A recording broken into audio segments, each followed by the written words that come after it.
Hey everybody, it's Tim and Steve from Phantom History House. Hello everybody, good to see you. Yeah, we're so glad you're here. Welcome to Phantom History House Calls.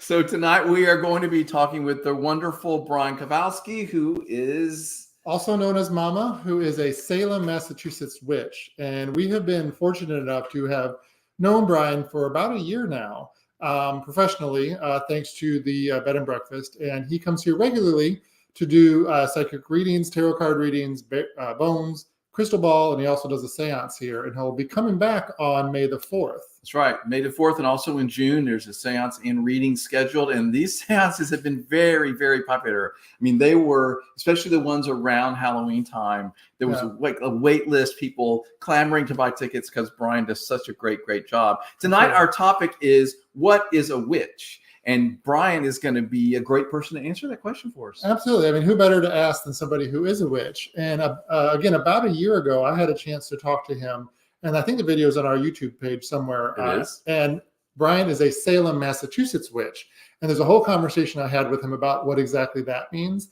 But tonight we thought it would be a good idea to talk about what exactly is a witch, because I think a lot of people don't know for sure. Yeah, and like what the modern nomenclature is for that. Before we jump into that, we want to make sure to remind you, we already mentioned it, Brian is here next week, and we're celebrating Halloween, everybody. We are decorated. The house looks amazing. There's pumpkins and orange lights and extra skeletons and, all the Halloween stuff. And the Halloween tree is up in the library. So we even have a banner up that says Happy Halloween. And I have to say, yesterday, one of our neighbors gave us a Halloween gift, which we love. We did. Yeah. It's pretty amazing. First one, she's been making jam. Exactly. So thank you, Dawn, for the wonderful marmalade. No, what was it? No. Mulberry. Mulberry jam. Mulberry jam. I don't know mulberries. We're going to learn all about it. But she also gave us a butter dish that's the shape of a coffin. Yeah, it's really cool. I should have brought that over here for show and tell. But anyway, come stay here and see. Yes, but we hope that you'll come stay. If you know anybody that wants to get away, this is the time. We're decorated for Halloween. Well, for Halloween, there's lots of special stuff going on. I am tomorrow baking a special Halloween cake to have for this special Halloween weekend. So fingers crossed that all goes well. But we're excited about stuff that's going on. Yeah, this Friday we have a special Halloween edition of Ghost Stories Around the Fire. So if you're staying here with us this weekend, that's included in your stay. But we are still offering some tickets to those of you who may not be able to stay with us. So check out our website on our events page and check all that out. And of course, if you are here tonight watching, thank you so much for watching. Please let us know that you are here. Say hello in the comments, and of course, questions for Brian. We look forward to seeing them. Hi, Kelly. Hi, Alex. Thank you guys so much for watching. We're so glad you're here. Good to see you both. And I said we bring in Brian and ask him some questions. Absolutely. So everybody, let's bring in Brian Kowalski. Here he is. Hi, Brian. Hey, guys. So good to see you. Thank you so much for spending some of your Wednesday evening with us. Brian, who also goes by Mama, so we may be interchanging those names tonight. So if anybody's wondering, do you have a preference of which one we call you tonight? I just call me Mama because everybody now knows me as Big Mama, so it's a lot easier for them to keep track. Love it. Okay, so I will probably slip up, but I will do my best. All right, so the most amazing thing happened to me today, Mama, when I was in the gym, and I couldn't believe it because we had this set up for this special conversation tonight. So this actually happened to me today in the gym. I'm wearing as I often do when I work out, I have a Phantom History House bodybuilding team tank top that I wear to the gym. It's like publicity. So I'm sitting there working out my shoulders, paying my own, minding my own business. And this person who I'd seen to the gym many times, but never really had many conversations with, came up to me and he said, I went to your website.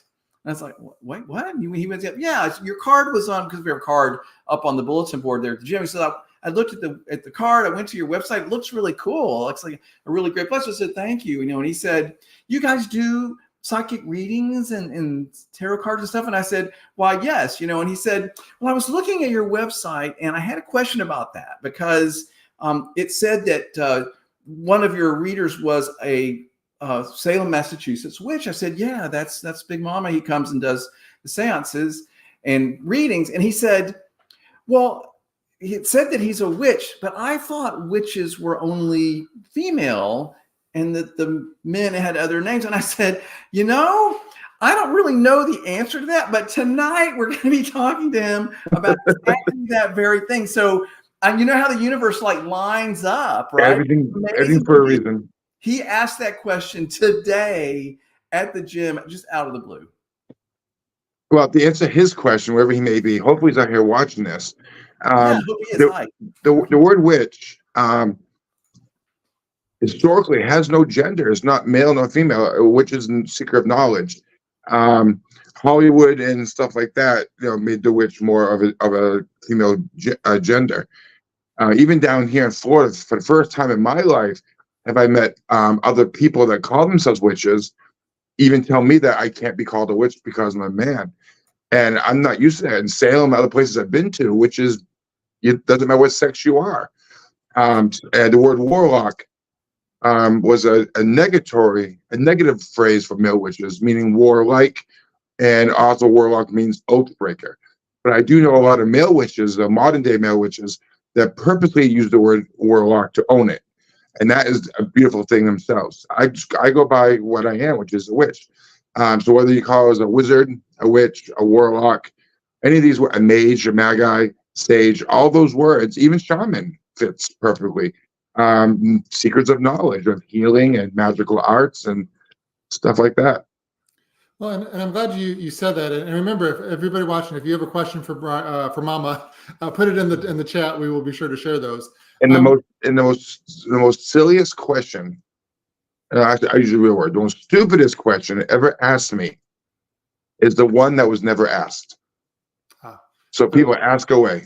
Phew, I was afraid it was going to be the question I was about ready to ask. I was like, no. So my question for you, Mama, is, and you kind of touched on this, the term witch is kind of all encompassing of a few different, I guess, cultures. So like what is a witch here might be called something else elsewhere, right? Exactly. It's the word witch is an Anglo-Saxon word. You can be Native American, the shaman, and other countries, it's magi.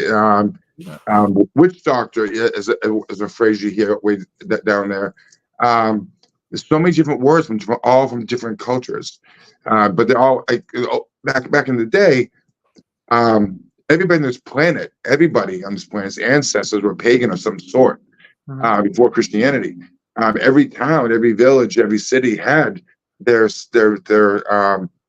witch, their shaman, their what have you, who did the weddings, the funerals, help with the births, the healings, some in war, cursing sometimes in war. Every village had those things.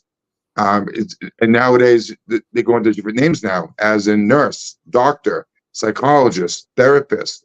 In a weird way, that all stems from the early days of witchcraft. And I'm glad you said that, because you're right. There's you hear, and I don't know if this is a derogatory term. If it is, I apologize. But like the term witch doctor, you hear that with somebody who took care of people's medicinal needs before we had modern medicine, things like that. Yeah.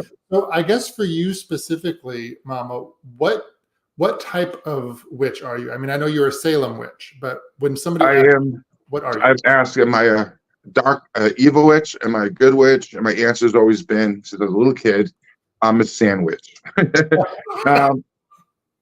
I try to delve in what the witchcraft I practice is light and love. And being human, we try to strive for the good. The good may not be what's needed at that moment and could backfire. So I tell everybody I'm a gray witch, meaning I strive to do everything I can in light and love and peace and harmony for what it is.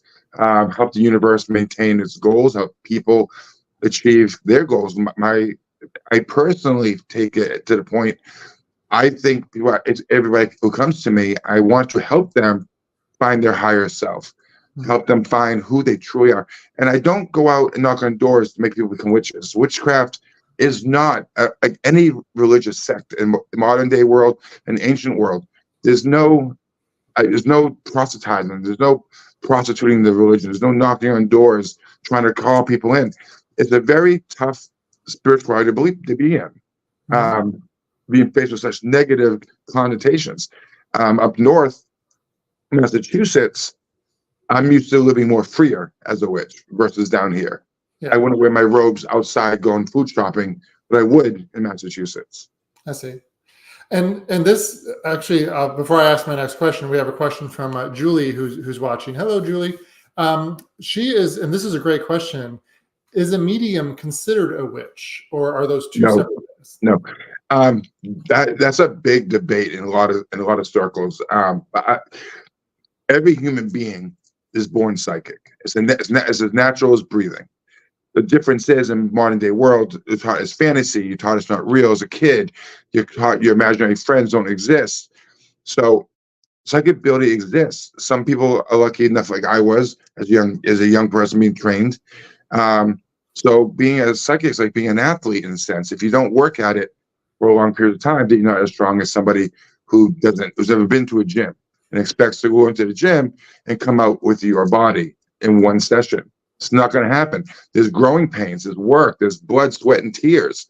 So psychic ability doesn't have any religion or spirituality, in my eyes, attached to it. That is a gift from the heavens that every human being has it in our brains. We're born with it. Okay. And to kind of follow up on that, to become a witch, you can choose later in life to pursue that, right? It's not like you have to be born as a witch. It's just like any spirituality. You may feel the calling. But you said about psychics. That's why on my bio I always put on there psychic witch, because some psychics who are not a pagan or Wiccan or anything like that. Like, oh my God, don't say that. You're putting it in a category that we're not in. I'm a Christian psychic. I'm this psychic, this kind of psychic. So that's why I put on my bio now, psychic witch. So distinguish that I do both. How does this fit into like the belief of Wiccan? Is that part of what a witch is, or is that something separate as well? Wicca, the word Wicca means male. I don't realize that. Wicca means female. So a lot of what women call themselves, they practice Wicca. I giggle a little bit, like do a little bit of research. You Wicca. But the Wiccan movement is more of a modern movement of witchcraft. It's, from the 50s, from the 70s, 50s, 60s, all that era, even a little older. Alistair Crowder, wrong person. Gerald Gardner, a few other people in the pioneers in the past brought modern witchcraft to what we have today. So witchcraft is just like any religion. I'll use Christianity as an example. In Christianity religion, you have Roman Catholic Church and all these off branches of other forms of Christianity out there. And it's the same thing as witchcraft. You have paganism, you have witchcraft, you have this, you have that, voodoo, hoodoo. I mean, so many different styles of magic out there. It's just like Christianity in the fact that it has many different traditions and styles. In America, me personally, I champion and cannot stop but gushing. Laurie Cabot, my mentor in Salem, Massachusetts, she was a pioneer in America to make witchcraft legal in the state of Massachusetts and helped in the push to make witchcraft legal federally. I mean, she herself, Laurie Cabot, is the one that I tell you, our young witches know your modern day history. There was a point in time where witchcraft wasn't legal anywhere in America. 1985 is when it became legalized in the state of Massachusetts. It was a blue book law for a long time. And I'm glad you brought that up, because I know that whenever people think of witches, they either think of Hollywood or they think of the Salem witch trials. And Yes. Nothing in between. And there's a lot of history from there to now to kind of get to where we are. What is the reaction you usually get when somebody who is meeting you for the first time and you share, as you do very casually, oh, I'm a witch, or I'm a psychic witch? What kind of reactions do you get? One reaction is outright pure body shaking fear, and they kiss my ass, or somebody who's gushing over it. I'm so excited. They want to know more about me, and they want to know who I am and what I'm doing, and why I'm there. So, and then you get the third group, which is the people that look at me and go, "This is really cool." You know what I mean? Something I never met before, and they always ask me 1,000 questions. I never tell somebody I'm too busy to be asked questions. So when I'm in public, if it's obvious who I am and what I am, I have no problem stopping in the middle of Walmart explaining, and then they always say this: "Is there anything in your carriage for a spell?" And my answer usually is, "Well, yes, of course."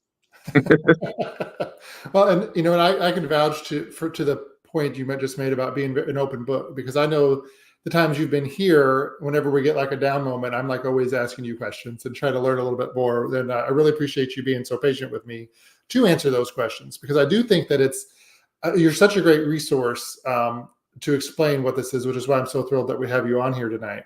I wanted to back up to one thing you said about magic.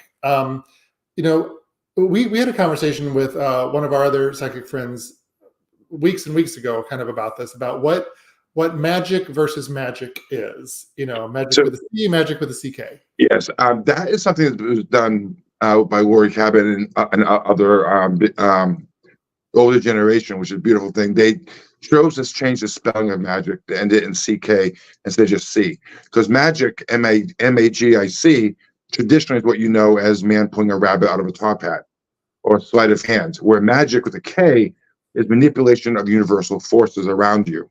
That is altering the now, altering somebody's future for a positive outcome. So our magic is not pulling rabbits out of hats. Well, and I know that you gave us a magic jar that sits right near the center of the home to kind of protect the house. And it has a little tag on it, which kind of explains what it is. And I love that. And this question comes from Kelly, who's watching, who says, "Hey, Brian, good to see you. I am curious, and I hope not offensive and completely ignorant. There's no such thing. You cannot offend mama. So I will say that right there. But what type of spells do you do? Like, do you have one to make my dog stop peeing in my house?" The kind of magic I do, whatever's asked of me, that's in light and love. And as far as the dog goes, I would, before I would even attempt any magic on that with the dog peeing in the home, my first question as a psychic and as a person is, what is the underlying cause that's causing the animal to do this? Is it something health related? So when it comes to magic, for example, when people come to me, my first, as witches, the way I'm trained in Salem, we don't just jump in and do spells. Our first question is to question the situation. For example, if someone came to me and said, the child is acting out and the child is violent, or the child is very mouthy and disobedient, is there a spell I can do to calm this child down? Yes. There's a billion spells out there for every occasion. However, the first question that I taught to ask is, well, let's find out, first of all, what is the physical or mental reasons the child's doing this? Let's solve it that way first. And if after you've exhausted every avenue, then you come to your local witch and your street, knock on their door and offer them Tim's pastries and say, "Can you help me?" Exactly. But first take action on your own. Magic is not designed, nor is it supposed to be, the first thing you grab. The first thing you got to do in life is grab the bull by its horns. You got to work through it. You got to punch through it, move through it on a physical, mundane level first, before you go to the world of magic. For example, if you told me there's a mosquito in your front yard that is bothering you, you don't pull out a bazooka to take care of the mosquito. No, you try bug spray. Doesn't work, then call your local bug guy. Mm-hmm. So you just don't jump into magic. Laurie Cabot's daughter, Penny, she's also in Salem, and her spell work is incredible. The stuff she does. We talk about a lot. A lot of people just come to all witches, anybody magical, not just witches, anybody magical in their eyes. Mm-hmm. Even as a psychic, we're always asked, people want me to prove to them that I'm psychic. Like, come up to me saying, "Well, tell me what my middle name is. Tell me, am I going to the lottery? Tell me I'm my husband." And my first question is, why do you want to know? Why, if you don't believe, then why are you asking these questions? I find that people ask those particular questions are afraid that it might be real, and are hoping to debunk you. Because if they debunk you, then in their mind they can sleep at night and rest, because nothing out there does in their minds above them. But that is a person's personal issue, not ours or yours or anybody else's. Well, so Right. what about that? Because I do think it can be scary because I think I've had people here at Phantom History House say some things sort of to the effect of, I'm nervous because they might see things about me I don't want them to know, or things they're Bingo. embarrassed about. It's what you just said. You said a mouthful just now. People who say, I've heard people, been around people who say, I don't want you near me. I don't want you knowing things that I don't want you to know. You guys, I don't read my mind. And my first, as a joke, I say to them, your life is not so awesome that I need to know what's going on in your life. I have cable TV. I can watch Judge Judy, to watch drama. But yeah, I mean, as a psychic, we can turn it off, turn it down, turn up the volume. When I'm in Walmart or I'm at a concert, or I'm out someplace in public, trust me, the last thing I want to do is pick up on is you. I turn it all down, all down. You'd be shocked how many people I pass in an average day that I want to stop them in the street and say, hey, guess what? This is what I'm seeing. Beware. Or it's okay. I see you. I know what you're going through. There's help out there. Mhm. And so as a psychic, we're walking that thin line, even as a witch. That thin line, wanting to offer help to people, but we don't do that unless they come to us for the help.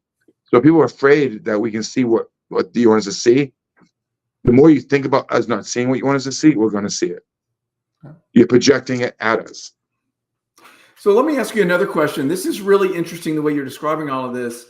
Do you equate being a witch and the practices that go with that? Do you equate that like to a type of religion like Christianity or something else? The actual word religion puts a sour taste in my mouth. Let me explain that.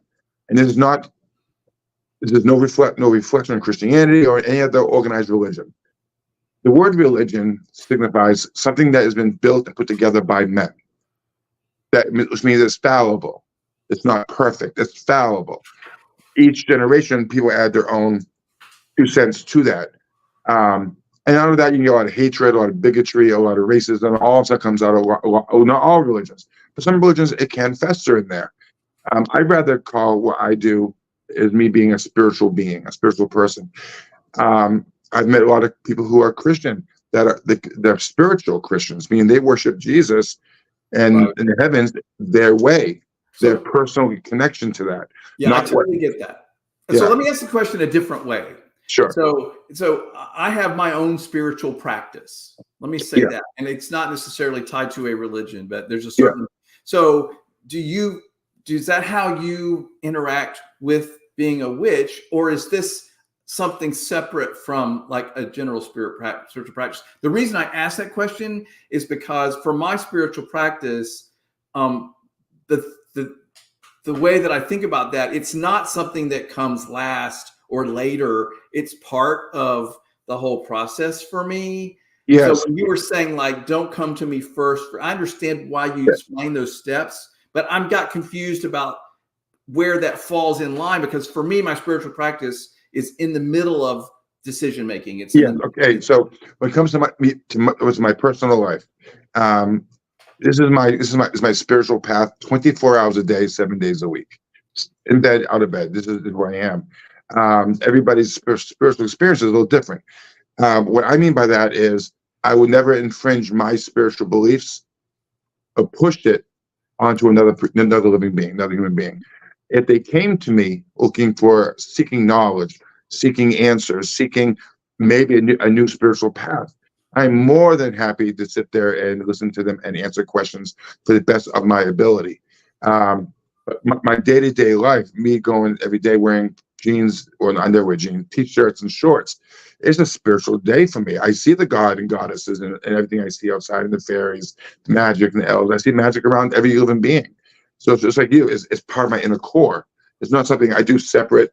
A lot of people, they're only on any spiritual path or religious path. A lot of times I'm just going to go to my temple on Sundays. That's it. The rest of the week, I'm Joe Schmo. No, for me, this is a 24-hour, 7-day week process. It's ingrained in me so deeply as a tapestry. There's no beginning, no end where I begin and I end. in my beliefs. It's all intertwined like a beautiful tapestry. I love that. Okay, so to the point then that you were saying, have people, I think I understand what you're saying. Like, if I'm having an issue, I should address it on all the ways that I know how to do that. Yes. Yes. Before I Now, necessarily come to you, because Yes. perhaps me coming to you is me being a little bit lazy or not wanting to really have to do the work. thank you. Now you explained it perfectly. Now you're talking about it. Yes. Okay. So if somebody comes to me with a spiritual crisis, and this happens a lot. They'll come to me and have a bad. I'm going to use the Christianity as an example. I had a bad experience at my particular pastor, my particular parish. Come to me, make me a witch, or make me this, like, give me answers. My first thing is this: you don't punish your spiritual beliefs because of some bad priest or bad rabbi or bad this or bad that. Don't jump religions or spiritualities due to other human beings' stunts. But anyways. Yes, if somebody came to me and they wanted to need help and they're truly upset. I've done readings before at 2:00 in the morning. I've done spell work for somebody. I never charge for spell work. I never charge for a spell. Me personally, I don't do that. I have you buy the ingredients yourself, bring them to me, we take care of business. If you have problems, I mean, there's so many variants of problems out there of what can cause it. And the average person who works a 9-to-5 job coming to me, is my husband cheating on me? Tell me, I need to know. My first thought is, well, if you're coming to me, a complete stranger, on the situation, I think you pretty much already know the answer. Right. And if they're not cheating on you, that means you have lack of trust for your partner, so you're doing them injustice. So at this moment, what I'm about to say is, there's literally nothing I could say to fix that relationship. I can be honest. Yes, they're cheating. No, they're not cheating. However, the underlying problems are still there of that relationship. You have to get some marriage counseling. I will give you a temporary little Band-Aid, but you need to go get the wound cleaned out. Go to a couples therapist. Yeah. And I always tell spouses and husband, boyfriend, girlfriends, if your spouse is not willing to go to couples therapy to save your relationship, right there's your answer. You don't need no witch and no rabbi and no priest and no shaman to tell you what's going on here. They're not willing to invest into your relationship, then they're not worth you being with. Just like in your own personal life, when people come to me for spells for themselves, Right. you know, if you don't think it's worth you investing in you, but you expect every outside around you to invest in you. You know what I mean? So Yeah. do some mental health days, mental health growth and healing. We all need it. Nobody's perfect. Even I, you know, I go to the bathroom like everybody else does. The only difference between me and the average person is I'm more knowledgeable in certain areas, as I'm sure they're knowledgeable how to put a motor together. I don't know how to do that. To me, that's magic. How do you do that? Right. And, Yeah. and just to clarify, you're not talking about you're more knowledgeable in the bathroom. You're more knowledgeable about spirituality. So I just want to make sure. I have a bidet, so yes, I'm more Okay. knowledgeable. By the way, I do want to say that I love how you were talking about if they won't go to couples therapy. My favorite thing, I read Dear Abby every day. It's one of the things I love to do. And every time that she says, you guys need your situation, you need to go to couples therapy, she always says, and if they will not go with you, you go anyway. Yes. You can figure out what you need to do. Yes. And I always love that advice. That's totally off subject, but I had mentioned. It's true. It's true. I mean, I have to be honest. I would say out of 10 to most too small of a number of an example, out of 50 people that come to me with personal problems, from marriage to the children to all these things to the pets peeing, they come to me for magical help. I would say out of those 50 people, 20 of them are just being lazy. They're trying to skip all the necessary steps to grow. And what they want is an instant fix. What they want is snake oil. They want the doctor in the little gypsy wagon with the elixir that solves all problems. There is no such elixir. The closest thing to that elixir to solve all your problems is your own mental self-care. I'm glad that in modern day, there's coming more and more talked about slowly about mental self-care. That's a real thing. And once you start taking care, once you get on that path of taking care of yourself mentally, then by nature, you start not realizing it, taking yourself physically, going to the gym or eating correctly, and it snowballs in a good way down, trickles down. Yeah. But also the darker side is that not taking care of yourself, then you have no ambition taking care of your body, or your relationships, or spiritual growth, or what have you. That's the best way to put that in words. Yeah, and very well put. And I want to shift gears a little bit here. But of course, I want to say hi to Carla and to Melissa and Ashley and Margie and Sean, everybody watching. We really appreciate everybody tuning in. And remember, if you have questions for Mama, put them in the chat. We'll do our best to get to all of them. This question for you, Mama, is kind of broad, but I'm curious. Are you calling me a broad? One of my favorite broads, Mama. What is one or two of the top myths that we could myth bust here tonight about what it is to be a witch? Like, what are people's misconceptions about it? Number one, the big one, the witches are satanic. Let me first say, Satanism and Satan is a part of Christianity's pantheon. Yes. Not Buddhism, not part of Buddhism, not part of paganism, not part of witchcraft or Wicca and other religions in the world, or Tibetanism. I mean, we can go on, Hinduism. The devil only belongs to Christianity as we know it. So we're not satanic whatsoever. As a matter of fact, if you want to go by Hollywood standards of what a Satanist takes positivity of Christianity at the cross, right side up, and the pinnacle of witchcraft, and make both of them upside down. Hollywood has done a lot of damage to what true witchcraft is, and true Wicca, true paganism is. So first thing, witchcraft, witches, you Wiccans, and all those people, and Buddhists and all them are not satanic whatsoever. Put us in the same category. If you need to put us in a category, put us in the same category as shamanism, American spirituality, Tibetanism, Buddhism, and within those constraints. Second one, we fly brooms. It does save on gas. I bet. Yeah, very economical. So witches do fly brooms. Let me explain that. First one is on a magical level. When we astral project out of our bodies to do work, some major magic and other works, we do visualize we're riding a broom because it's kind of fun, because it's so stereotypical of us.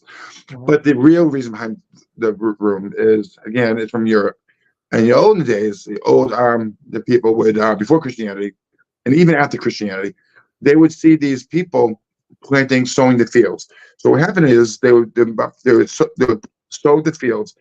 The men would plant the seeds, or the women plant the seeds, and one behind them would be sitting on a broom naked, hopping around, pushing the bristles to bury the seeds in the mounds, and they jump out the brooms that bless the crops to be have a good harvest, all fun stuff. Just no different at weddings. Some people still jump the broom. It's a very old magical practice. It's not Christianity. There's nowhere in the Bible that say jump the broom, but that's a very magical practice of going from one life into another to reap what you sow, basically. So those are the two most biggest, I think, stereotypes people always ask me. Do you fly brooms, and are you guys Satanists? Yeah, and I love like with the broom thing, there's a nugget of truth there. There's a historical context, which I really like. And of course, with the whole satanic thing, the satanic panic of the 1980s, a certain segment of the population needed a common enemy in order to. And some Satanists I've met, I mean, I like to sit down with anybody of any spiritual path, any religion, have a cup of tea. Seriously, I love that. I'm like you guys. I love knowledge. I love to learn new things. And I met some Satanists that, the way they talk and what their belief system is very close to what I beforehand thought what Satanism was. Mm-hmm. I've also met some other Satanists that Satan's not even in their religion. It's about taking care of themselves, about self-care, but on a higher degree. But I won't go into that now. That's not what we're here for. But I do know some Satanists that don't believe. They believe in the idea of Satan, but not Satan himself. Okay. So again, one of the situations where I urge people, the universe has given us a magic tool that we all have access to, and it's called Google. Yes. Google. Learn new things. Don't assume what you read, first thing you read is correct. Anybody could be writing that. That could be, as far as you know, what you're reading could have been written by a 14-year-old kid across the world, and you're thinking this is fact. You know what I mean? As an adult, so you Yeah, never know who's writing what they're writing. So do some research. Like today, witchcraft. A good people for a good author to do the research to read her books. I suggest the books of Laurie Cabot. I've read a lot of books from a lot of different authors, and they're all damn good books. But I'm partial to Laurie Cabot and her books. Christian Day they're from Salem. They now live in New Orleans. Him and his husband Brian Kane, great authors, great books. Mhm. You know, so when you get out there, before you pass judgment on any spirituality, do your research. Learn more about it. You don't have to be it. Just learn more about it. You might find out some cool things along your journey of reading. Yeah, find the one that works for you. And I wanted to ask another question specifically to being a witch. Can you explain a little bit what exactly a coven is? And how that works? Can we pause for 1 second? Absolutely. I'm on some new medication for diabetes. I'll be right back. Oh, absolutely. Yeah, Just do do that for sure. All right, let me move back in. Yeah, let him slide back over. All right. Brian will be back in a second. I'm out. Okay, this is really interesting. It is really interesting, and that's one of the things I love about the people who come into Fandom History House is we get to meet all these people with all these amazing different backgrounds and different perspectives. Yeah, and to his point, though, I feel like I don't know. I don't want to start sermonizing, but I do think a lot of people today are pretty lazy thinkers. They don't want to do the research and they don't want to ask the questions, and they're just sort of living out of fear. Well, yeah, I think that's unfortunately. But that's one of the reasons we're having conversations like the one we are tonight, is to help share. Let's talk to somebody and let's see that they're really not scary, and that some of the things we've been told aren't necessarily true. Yeah, I think that's what I want people to get. One of my favorite things that happens here is with Brian or whomever we have doing readings is, and you've said this before too, every time it's very obviously that they're helping people. They're doing their best to help them. That's been my big takeaway from the whole past year. Absolutely. Is that all the people we've met, the psychic mediums, and all the different people and all the different ways they do it. Mm-hmm. We go to a psychic fair and somebody's doing numerology and somebody's doing all these different things. They're all helpers. Right. I love that because I'm a helper and I respond to those helpers.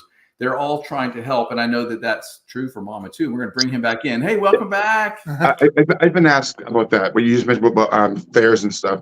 If we get help people, then why are we charging?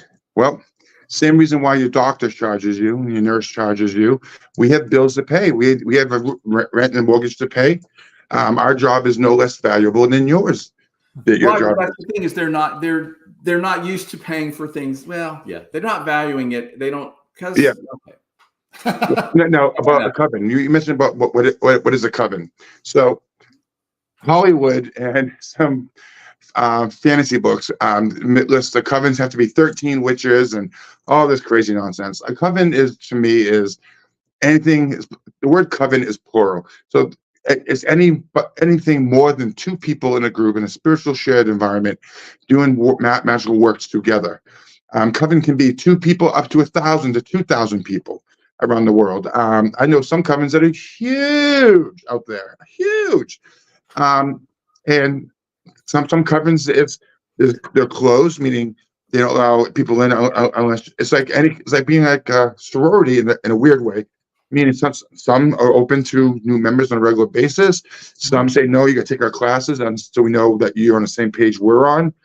So covens change. It's like being to different churches and in churches. If you go around Florida or anywhere in the country, and you go from church to church, from Baptist church to Baptist church, or church to church, a lot of them have their own criteria. Some will say no gays allowed. No, covens. I mean churches. So even churches, modern day churches, a lot of churches have certain guidelines of who they're going to allow in. Same as a coven. But I've found though that a lot of covens are a little bit more secretive and protective due to the fact of fear of being hunted, harassed, murdered, and called out. Well, again, going back to the history behind that, and I've heard coven described as a congregation, which kind of is what you said, kind of like a family, chosen family, things like that. So it's kind of what you said. Now you have your own coven, right? Yes. Is that here in Florida or is that in Massachusetts? Massachusetts and Florida. Okay, so it's one coven in 2 locations. Yes. Okay. And the covenant I have, my covenant's called the Enchanted Circle of Light, home of the Ravens tradition. Home of Ravens tradition is a family tradition, mixed and highlighted with some Cabot tradition and other traditions around the world that I have experienced and played with and made into. I took all this knowledge, all this wonderful knowledge from wonderful people, and basically what I did was I threw it into a blender, hit puree, and added vodka, and now I get a smoothie, a spiritual smoothie. A spiritual smoothie. I like that. And So, like, are there meetings? Yeah. So in the covenant, so there's an inner covenant. Most covenants, not all, but covenants I operate. The inner covenant and an outer covenant. Inner covenant is a certain people I've trained, priests and priestesses, high priestesses, people I've trained myself personally. Then you have the outer covenant. Those have monthly meetings. We do full moons together, some Sabbaths together, classes, and then I have the outer covenant, which comes to just full moons or certain celebrations. So it depends on where in the covenant you sit. okay. But I do, and also around the state of Florida now, I do teach, a little selfish plug, I do teach witchcraft, my form of witchcraft. I do teach that. I do teach how to read tarot and psychic abilities like I do. I do teach these classes as well as I perform them, like seances. And you guys were the first place in Central Florida, anywhere in Florida, that I've done seances in. That's something I always kept private up north.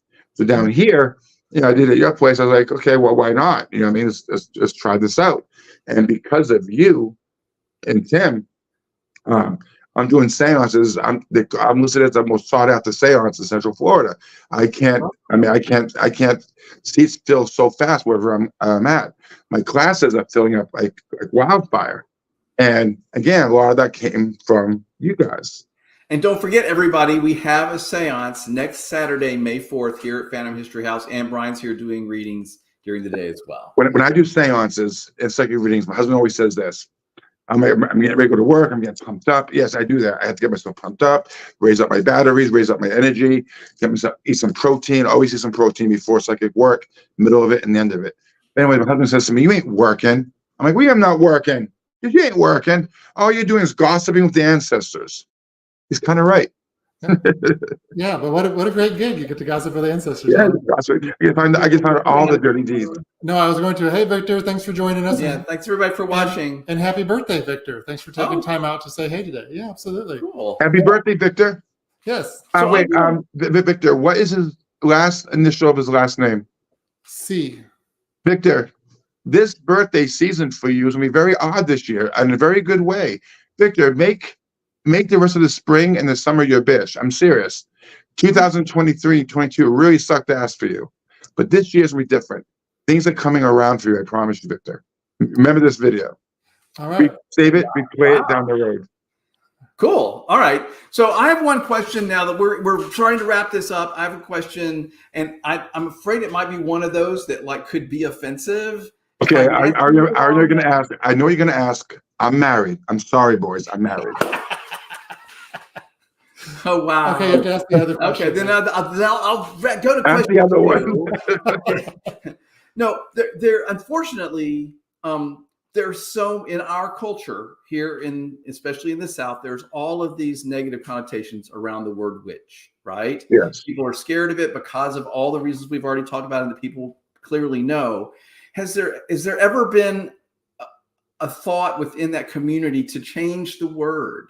I know that the word probably has precious meaning to you. The best way so I've been asked that question a few times by reporters. Seriously, it's a good question, by the way. And back then I'd answer it a certain way, but over time, after getting older and more out there in the community, my answer changed a little bit more. There's certain words out there that, well, first of all, the word witch way back was the word of greatness. That was a word that now people love that title, being a mad guy or a wizard or a witch or what have you. Those are things you wish you could be. Modern day took that word and made it horrible, dirty, evil.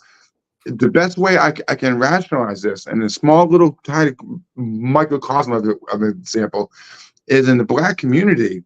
They have a word that is horribly offensive that's been thrown upon them since slavery. The word is older than slavery, but when you hear that word, you think of them, not the previous word. They took it back. You know what I mean? Some people in the African American community are upset over it. Some are proud of it. They took their word and they're using it the way they want to use it, and they're not shy from that. And I think witches are doing the same thing, and it's similar, not for the same, similar reason, very small reason, but similar. This is a word. Why should we change a word just to make ourselves more palatable? And what word would that be? And if we did find another word, how soon would that word be listed as being dirty again? Good point. Good point. That's an excellent answer. Thank you. Anything else before we start wrapping up?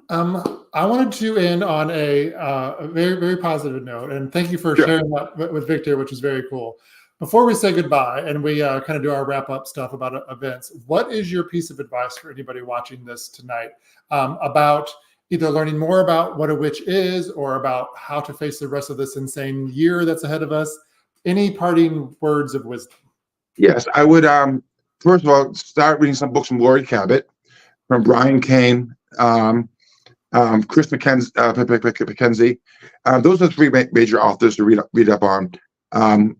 Anything, the Witches Public of Awareness.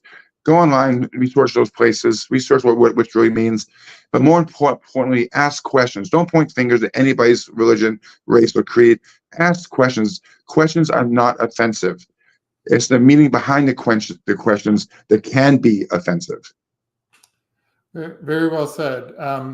And thank you again, Brian, or Mama, for spending the evening with us. And remember, everybody, Mama will be here on Star Wars Day, May the 4th, be with you. And we'll be giving, it has this big, that's a huge crystal. We'll be here giving readings, tarot card, bone, and crystal ball readings here in our library. And then we do our open seance that evening. And you can get all the information on phantomhistory.com/events. Get your tickets, reserve your space, and of course, come out here to Phantom History House and spend the last weekend of Halloween with us here. Come Mama. celebrate Halloween with us, everybody. Oh my God, yes. Yeah, we're decorating. I'm making special Halloween treats, just, getting ready for the big things. And this weekend, I actually, with a good friend of ours, started working on our first official Halloween project. We did. We started our Halloween props already. Are you serious? I can't wait. Every time, people, if you've never been to this bed and breakfast, holy cow, is it magically delicious on all levels. This is a place that they have ghost stories. They have ghost tours. They have ghost stories by the fire. They have drag queens there once in a while. They have me there once in a while. They have other psychics and other performers, all kinds of people. This is truly, I'm not saying this because I'm on their show. I don't do stuff that I will never say or do things I won't put my name on it and vouch for. And I vouch for these two men right here, 100%. They're not only co-workers of mine now, but family. More importantly, they're family. And that's the vibe they give underlying all the spookiness.